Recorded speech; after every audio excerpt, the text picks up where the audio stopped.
welcome to the BWIO show. And today we have Chivonne Perkins with us, and we're going to be talking all about dream casting and some other issues that are going on right now in the news. So I'm so excited to talk with you.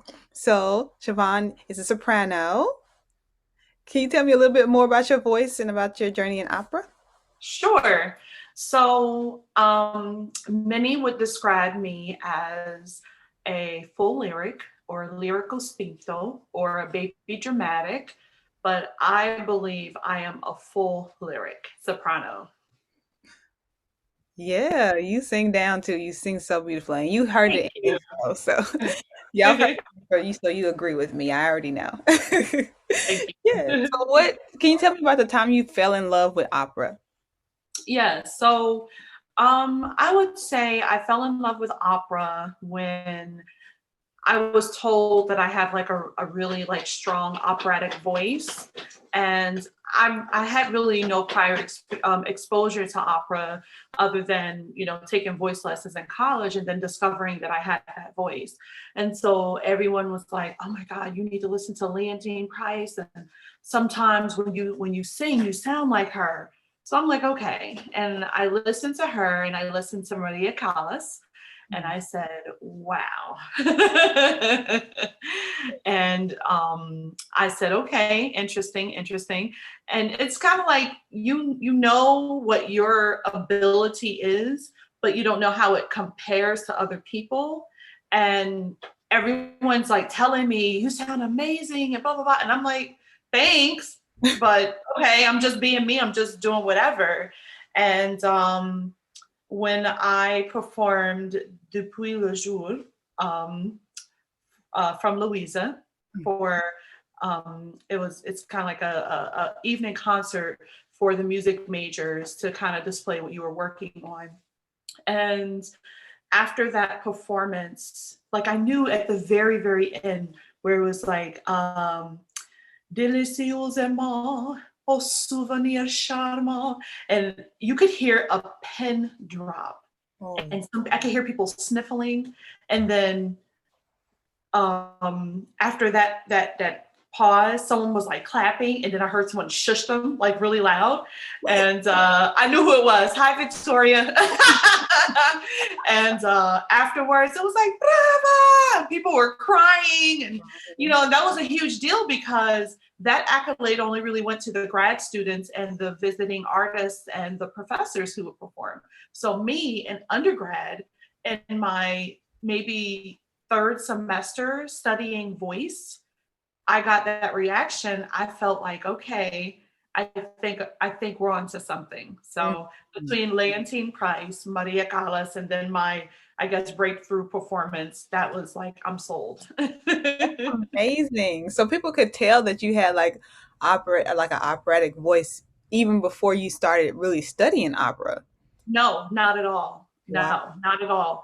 I grew up in a church. Mhm. I'm a church mouse, PK, PGK. My mom's dad was a pastor, so but my personality wasn't quite developed. I was like one of those closed up rosebuds that just didn't yet. Yeah. So very like introverted and just underdeveloped socially, in my opinion. And when it came to singing, I would kind of sing to myself because when I sing in a house around my family, they'd be like, shut up, they didn't want to hear that. And Anita Baker was like my absolute favorite. She still is. And I knew all her songs. And back in the day, when you had vinyl, cassette, and then CD, you would like memorize the lyrics on the ledger notes. So I did that, and I just loved to sing. And then by the time I got to college, and I really felt God like leading me to go ahead and major in music. And the audition, I belted everything, like screamed to the top of my lungs, like I think my American folk song requirement was satisfied with the Negro spiritual. Sometimes I feel like a motherless child. And so I was like, sometimes I feel like really crazy. Oh. And I thought I was doing something like those singers in the Tyler Perry plays. Yes. Now, this is before the movies even, I feel like I'm old. Um, back when the only way you could see it is if you bought it from a street vendor Hmm. or in the barber shops, the cassettes. And so I thought I was, no. And so they were just like, okay, well, she's definitely a soprano because I sang If You Believe from The Wiz, Glinda. And they were like, okay, so she's not terrible, just not trained. Wow. And my first voice lesson was in undergrad, and we discovered that that big voice was in there. As untrained, as raw as it was, there was something in there. So Wow. That's amazing. And you grew so much within only 3 semesters.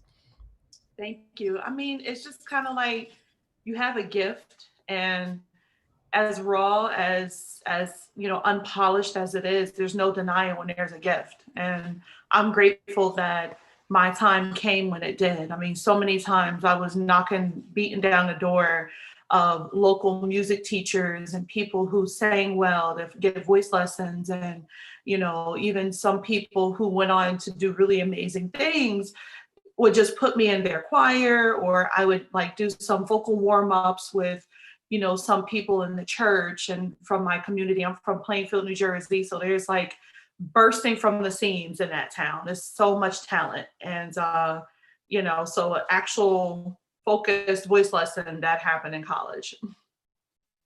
That's amazing. I'm glad you got in and you got those lessons because we are Thank you. blessed to have that voice. I can tell you that much. We are so blessed. Oh, thank you, I appreciate that.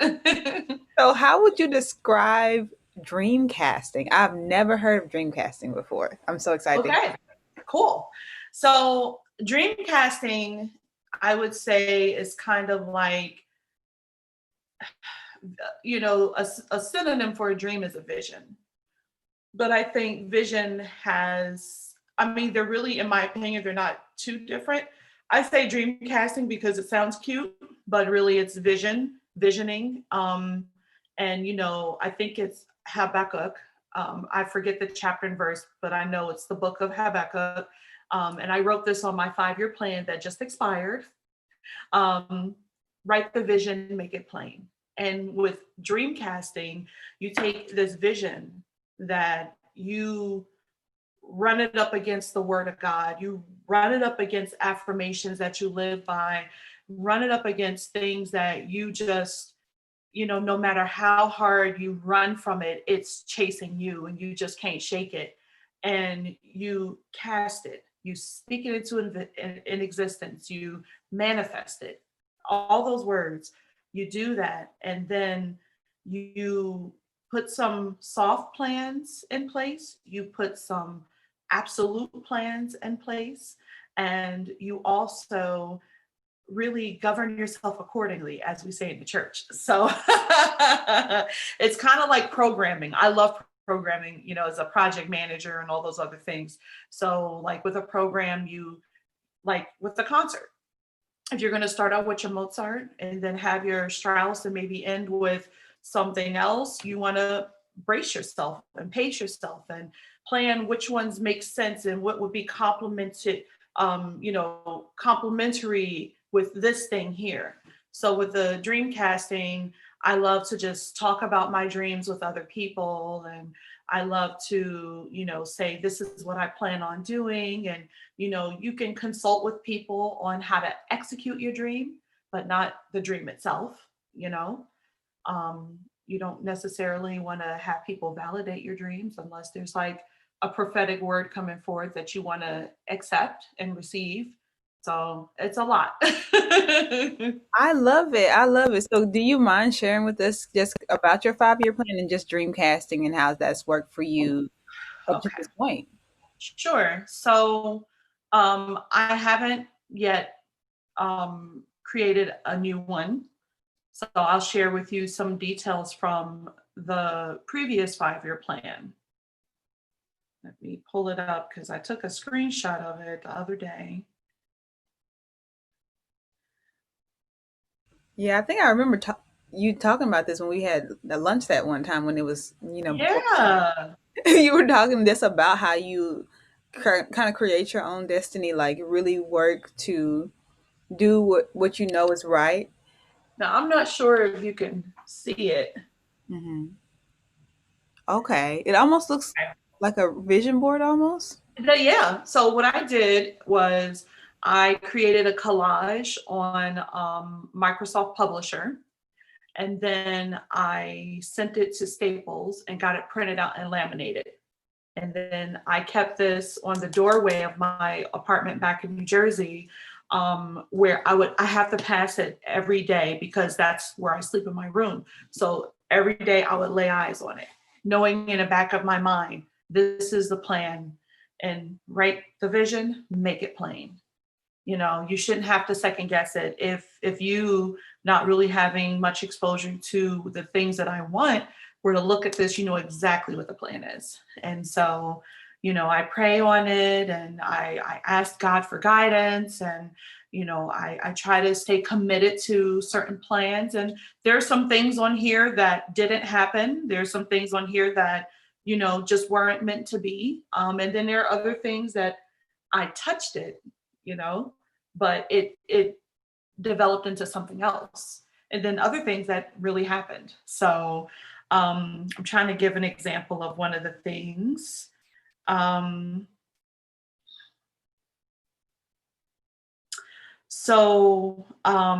with this Diva Travels, I wanted to travel.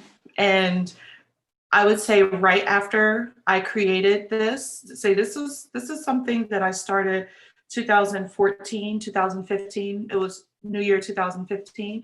2 years later, I met Gregory Hopkins, and he invited me to go on a short leg tour with the Harlem Opera Theater after only having met me like a week ago. And I went to Mexico with them. Um, I traveled, went on vacation, different things like that. And so, as soon as I created this plan, I got my passport together. I, you know, booked flights and went to see friends, different things like that. And so it was just kind of like I had in the back of my mind, I want to do this. So I'm making myself available for the opportunities. I'm seeking them out. I'm not kicking the door down, you know, because I'm a lady. I'm going to go where I'm welcome, where I'm invited, unless, you know, something's stolen from me. That's a different conversation. But, you know, if I see that a door is not opening for me, but I believe something behind that door belongs to me, I'm going to tell my daddy. I'm like, God, listen, this is something you said I could have. And because you said it, you're going to give it to me. I can go on and on about that because I am a recipient of so many miracles that it just originated from God speaking to me and me holding on to what the Lord like revealed to me in my dream, and it happened. Wow. That is amazing. I love how you are like even in your planning, even in your dream casting, you're preparing yourself, like you said, to be available for the thing to happen. Like if Yes. you already had, if you, you know, my thing is if you get ready, you got, if you stay ready, you got to get ready. So if you like got your passport already, you already have your mind ready for these adventures that you're going to go on, these travels that you're taking. And I think that that's so important for people to remember. Is like you said, you have to see, like, go after what's available to you and in the way that you know is right, you know what I'm saying, and ask for those things that you that have been promised to you. I think that that is very, very, very powerful to have that much faith. And I think that that would be like my next question is just like, how do you stay motivated even when faith can be, you know, difficult to hold on to? How do you stay motivated and strong in your faith? That's a very good question. I would have to say being committed to believing that the Bible is the living word and that what it says is true. And when I apply it, it works, you Mm. know. But it don't need me to apply it. It just works, you know. It could work for you, and you can not acknowledge that that's what happened. But that being said, I'll just try to keep it short because it's such a passionate topic of mine. It's like a lot of ways to it. Um, when I was in a really, really low place in my life, I was heartbroken and depressed, and I cried like every day because of what happened. And I just remember remembering the word of God where it says that he is close to the brokenhearted and those who are contrite in spirit. That means you're grieving, like you're just in shambles. And there's a lot in that, where as denying yourself, following him, less of me, more of you, all of those things, but specifically in a moment of grief and just sadness and depression. And people all throughout the Bible experience depression, were suicidal, were like, listen, it would be better if I wasn't even born. I don't even want to be here. That's real. That is real. Yeah. So it's so many things in the Bible that happen that really validates that feeling. But so knowing that that's like a natural human emotion, human experience that even God, Jesus experienced, like, Lord, if there's another way, let this cup pass by. I don't want to die, you know? Mhm. So having had that experience where I was just in a really, really low place, God spoke to me and I said, this is what God said, and I'm going to believe it. My parents didn't believe me. I didn't tell any other people other than them because I didn't want those many naysayers around me. And Yeah. it wasn't that they didn't support me. It's just that it was just a very odd thing. But nevertheless, my dad said, if God said it, let God do it. You continue to be faithful over what you have, believing that if God said you're going to have an opportunity to come out of this and to go on to greener pastures to get something better, God's going to set it up. But you be faithful over the few, and No. he'll make you, you know? So I did that, and it was hard. But I went as though like God said to me, like, you and I are talking, this is going to happen, so get ready. And so I did that. This is my grad school testimony. So I went on ahead and got matriculated. I hadn't been in college in like a year. I had my undergrad from '08. So at this point, it was 2010. I went on ahead and got matriculated. I dusted off my resume and I beat the pavement, asked for graduate assistantships, and even up to the chair of the grad department said, all positions are full, and those that are not full, you're not on the list. So be gone. He was so rude. But his assistant, who saw my persistence, said, by the way, such and such department didn't choose one. See what they say. And I walked in there, I shook her hand. I said, I'm Chivonne Perkins. I'm fully matriculated. I'm here to inquire about graduate assistantship. As I understand, you have not chosen one. And do you have a moment to discuss it with me? She was like, well, one person didn't work out and another person decided not to take it. Because you're the only one inquiring, as far as I'm concerned, it's yours. Handed me the keys, my own office, Wow. free tuition. And through that experience, to stay motivated, I tried to memorize as many scriptures on faith as I could. And there's a verse in the Bible that says, meditate on these things that are good, that are pure, that are good report. I'm paraphrasing, but you have to program your mind to think things that agree with the word of God, what it says about you, what it says about what to do in these situations, what it says about what God promises. He'll never leave or forsake you. He reminds you all throughout the Bible, you're not an orphan. You're never going to be forsaken. And so these scriptures that I memorized had to do with faith. So faith without works is dead. So govern yourself accordingly. Make sure those actions reflect what you believe. Without faith, it's impossible to please God. And God also said he won't withhold any good thing for those who believe him and love him. So if you love him, if you believe him, and he's not going to withhold any good thing from you because you have faith, you pleasing God. And Mhm. he's going to return that with he favors anybody he wants, but specifically in what you're believing him for, you're saying, Lord, listen, I'm believing you and I want you to do your thing.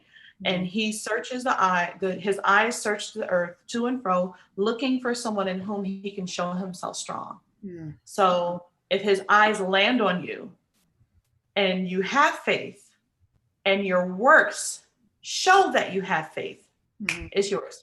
That's it. And That is. he's going to say, this person right here, they're going to give a testimony.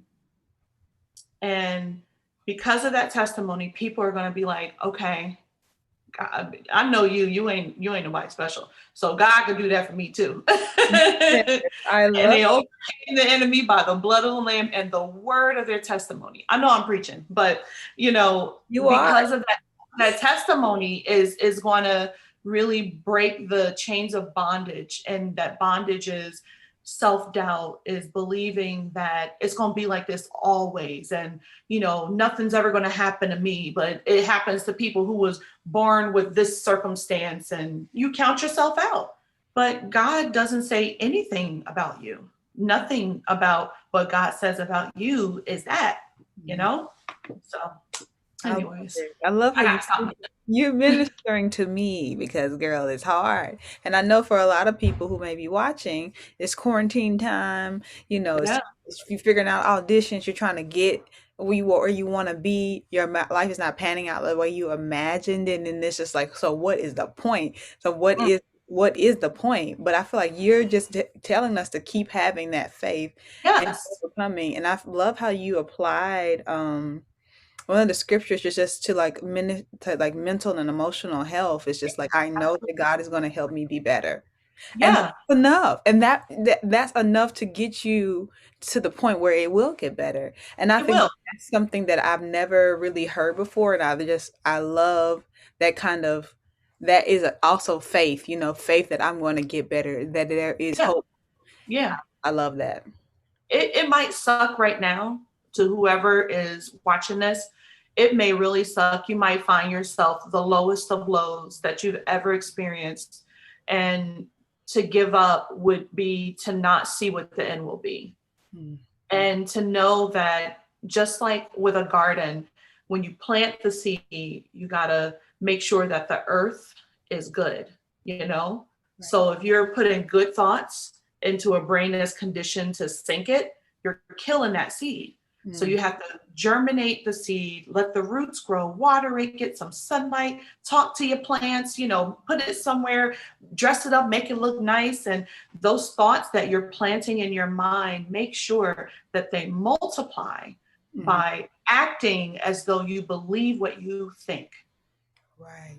Your Mm. actions have to follow. What faith without works is dead. Your Yep. actions have to follow. I Mm. could say I'm gonna lose 50 pounds until I'm blue in the face, but unless I do the work, it's not gonna happen. Yeah. Yeah, I Yes. don't want to lose 50 pounds, but yeah. You don't need girl, you look beautiful, okay? You get Thank you. there. Get there. But yeah, yeah, like the tactical parts of it, like they're like I know you're like in project management and you understand Yes. the steps. And I feel like you talking about those little steps and those little things we can do to take action are just so important. So in your Yeah. daily life, like how do you talked about memorizing the scriptures and your affirmation and your dream casting. Are there other things that you do on a daily basis that are the works that complement your faith? Yeah, I would definitely say I try to encourage other people, even if it's as small as like I belong to a few groups on Facebook, special interest groups, and I might compliment someone or encourage them if they maybe in jest will be like, girl, I can't wait until this day is over. These people don't work me and da da da da. And I'll be like, well, TGIF. Woo-hoo. So even something as small as that and encouraging other people makes me feel good. I'm a empathetic person, Right. knowing that about myself. And I try to limit the amount of celebrity gossip I take in. That's a guilty pleasure of mine. I really enjoy it. I'm entertained by it. Yeah. Yeah. Because it's like, how could people with all this money have so many problems? And it's entertaining to me, but I know eventually God will position me to minister to them too. So, I try not to laugh at people's misfortunes, but it's like, wow, this is really interesting. Yeah. um, So what yeah, but yeah. go ahead. So what do you see for your future? Do you see yourself continuing to sing? Are you going to go into more into project managing? Are you going to do it all? Like what are you seeing for yourself in the future? Well, I currently do it all, and I would like to continue to do that. So, I've transplanted to the Dallas Fort Worth, Texas area. There are music venues and theaters and stuff out here, and I'm currently connected with a few people. And so there's just a matter of time before you all hear and see me again. And I still have my voice teacher based in New York City. So yeah, nothing has changed but my location. Well, a lot has changed, but as far as that, just the location of Yeah. where I live. Yes, I feel like that Texas is a place with a lot of opera. And not that Mhm. I mean, Southern, the South and opera is an interesting thing, but Texas is Yeah, a place with a lot of opera and there's just so many opportunities to make it happen. And I just, I'm very excited about your future and singing thank you. and everything else because you have such a beautiful, beautiful voice. I appreciate that, Renee. Thank you. And So, you do too. I really thank enjoyed you. hearing you. Oh, thank you so much. Thank you. So let's talk about an opera. If you could write an opera, what would it be about? I would write an opera about resilience, Mm. and the soprano will not die at the end. You already innovating. Look at you changing the world. Look at you Listen, changing the I world. mean, I know how to fall out. Like, when I did Swore Angelica, I passed out. They were like, "You know how to pass out real good." I said, "Because I've been in the church. You gotta brace yourself." But Yeah. no, no, that actually comes from acting courses. Just the movement and stuff like and dance. But I just it's not. I don't fall out in church, even if they be like, Thank you. thank you. Thank you. I got it. I got it. um, but yeah, I would write an opera about resilience. I would be definitely a heroine that experiences. It would be Verismo for sure, because Mhm. it's like you could totally identify with things that it would be me, but it would be things that are real, and it would be love and deception and even some church scene where Ave Maria piena di grazia, all of that. And I would just make it like a very thrilling and funny opera.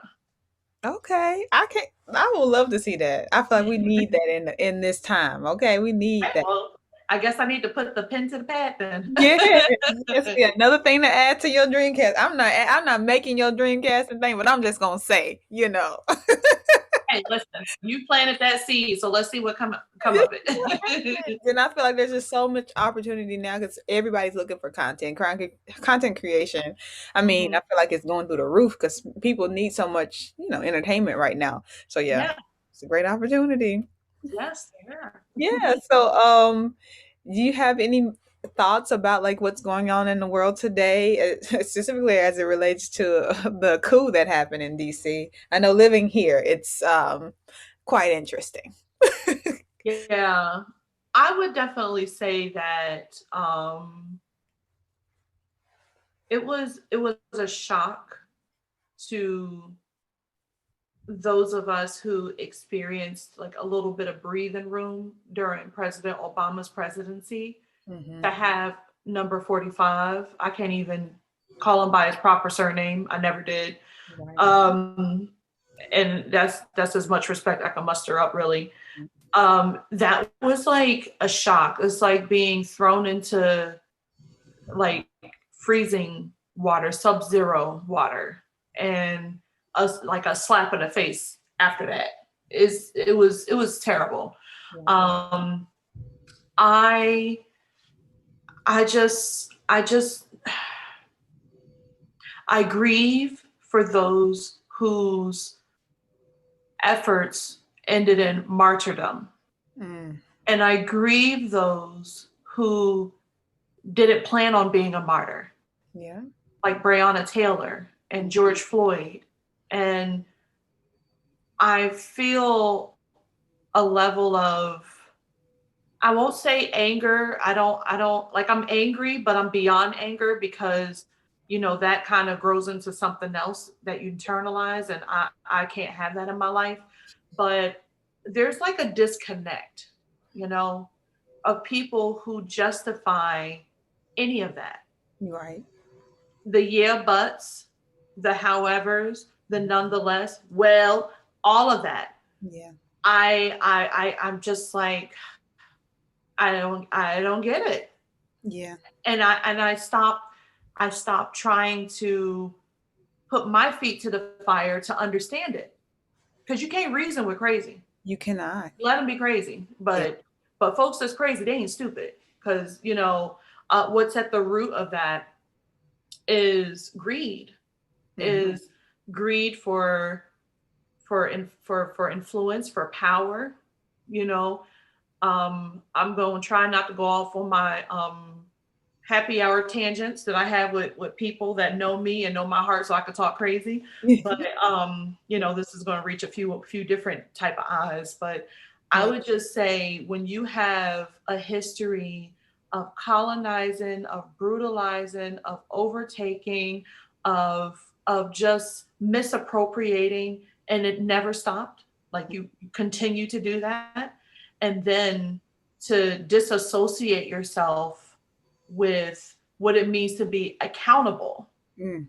It wasn't you personally, the people who identify with that group, but I'm gonna just go ahead and say it, white folks. It's not all white people, but it's those who have the yeah buts. Hmm. Because the yeah buts is mean, I'm still not going to agree that this is wrong. Right. No one said George Floyd didn't have a record, but why Hmm. does that matter? Mm. No one said that there wasn't a good reason why the police were looking for Breonna Taylor's boyfriend. Mm. But why is that in a conversation? Yeah. Why? Hmm. If you, and once you try to break it down, it starts to kind of, it starts to turn into the yeah buts on the other side. Yeah. And I'm not saying that Black folks don't have a right to defend, our right for humanity, Hmm. but the yeah buts on our end really causes them to shut down. So it's kind of like, why bother? Yeah. Other than, I'm going to continue to be an advocate for equal human rights, whether Mm. you're queer, whether you're Black, and whatever faith that is socially unacceptable. Because at the time, the flavor of the early millennium was the Muslims. Yeah. But, and then they're like trying to pull that card. Oh, it's not Trump supporters, it's Antifa. It's Yeah. all. The only thing I won't say is that all Republicans aren't like that, because they're not. But, all the folks associated with any type of Trump rhetoric and conspiracy, it's like, he has what, 13 more days in office? Well, too late. You think you saying something by disabling all his social media? Look at all the crazy stuff he was saying before. He said it. He There's already incited the violence. So it's there's just what it fine is. people on both sides Mhm. that were involved in the thing in the Charlottesville. Are you Mhm. serious? And I mean, even if you go down to the young lady who lost her life, I feel so bad for her and her family. But the reason why, in my opinion, she was plastered all over the place, because she was a white girl. How many casualties does the Black community experience with these things? And, depending on the content of your timeline, you're going to see it up and down your timeline, but not on like world news, you Yeah. know? And, the responsibility for allies has really, really, really come to the forefront of how our non-Black Indigenous people of color allies, how useful their support is. Mhm. And, when George Floyd passed away, I was contacted by quite a few of my white friends who just said, I just want you to know that I'm here for you. I just want you to know that I love you. And, I don't know how you feel about me saying this, but what can I do? And to me, the gesture was much appreciated, even though a lot of people feel differently about that type of reaching out. Because it's like, well, you've been knowing me for how many years, and why are you reaching out now? I Yeah. didn't personally feel that way, but anyways, um, I'm really trying to find a position and to hang on to that, and really put it into words. But it's too big, it's too impactful, it's too emotional to unpack it. And I've I've gone to a place where I'm just like, okay, let me keep my tools sharp so that I can be a part of the solution when my time comes. You know, that's it. And if I see people are willing to be educated, if I feel like it, I'll educate them because it's also not my responsibility to do that. Yeah, I love that. I love how you said keep your tools sharp because there is a time when there has to be an alternative. Because Yeah, the way that it has been working, it's not going to continue to work. So, right. yeah, that's keeping those tools sharp, keeping myself, I agree, like educated and Yeah, abreast about like my own, education, civil rights history, global governance, and things like that. It's going to be so essential because I know that there has to be an alternative, and I definitely want to be one in the number of those people creating this new order, this new me world. too. Me too. Me Yeah, too. Yeah, that's very important to me. Humanity is just not saying you have to agree. You just have to accept and you have to treat them like you want to be treated. yeah. I mean, it's Yeah. That's how hard is that? That's not hard at all. so simple. Very simple. Yes. Anyway, I love talking with you as always. Thank you so much for coming on the show. So, where can we find you? Where can we look out for your videos, your music? I like to post my videos on Instagram, Lady Von Perk, um, or on Facebook. I'm not really active on YouTube other than being a watcher or viewer. And I did join the Clubhouse. Oh yeah. I did. I think I followed you. Um, You probably did because I feel like I got your number, so it's already in there. uh, so my name on Clubhouse is my network power. Okay. My network power, because I mean, out of all of that, be like the power of networking is amazing. Yes, it really So is. that's my power, my network power. Yes. Okay. Well, thank you so much. I'll see you probably on Clubhouse in a minute. I'll be there. Yes, ma'am. Yes. All right. Thank you.